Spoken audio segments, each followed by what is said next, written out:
ST buses वेळेवर सोडण्याच्या मागणीसाठी प्रवासी विद्यार्थ्यांचे अकोले आगारास निवेदन।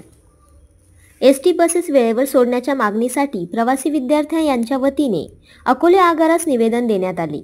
सकाळी 6:45 ते 7 वाजेदरम्यान राजूर अकोले बस सोडण्यात यावी, तसेच रात्री मुक्कामाची बस अकोले राजूर रात्री 8:15 वाजता सोडण्यात यावी।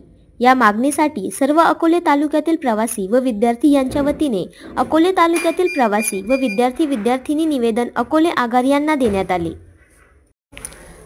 अकोले बस स्थानकातून सायंकाळी 6:30 वाजता, 7 वाजता, 7:15 वाजता, 7:30 वाजता, 7:45 वाजता सुटत असल्याचे निदर्शनास येते।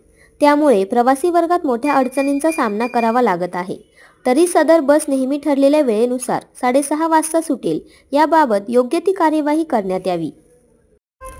तसेच सकाळी राजूरहून अकोले येथे कॉलेजच्या विद्यार्थ्यांसाठी 6:45 ते 7 वाजेदरम्यान कोणतीही बस सेवा उपलब्ध नाही। यामुळे विद्यार्थ्यांचा महाविद्यालयातील अर्धा तास वाया जातो। म्हणून सकाळी 6:45 ते 7 वाजेदरम्यान कोणत्याही एका निश्चित वेळेत बस सेवा सुरू करण्यात यावी। याशिवाय गेल्या 1 ते 1.5 वर्षांपासून अकोले बस स्थानकातून रात्री 8:15 वाजता सुटणारी अकोले राजूर ही रात्र मुक्कामाची बस सेवा बंद आहे। सदर बस सेवा तात्काळ पूर्ववत सुरू करण्यात यावी, अशी मागणी निवेदनाच्या माध्यमातून करण्यात आली आहे। अकोले आगार प्रशासन यावर काय निर्णय घेते हे पाहावे लागणार आहे।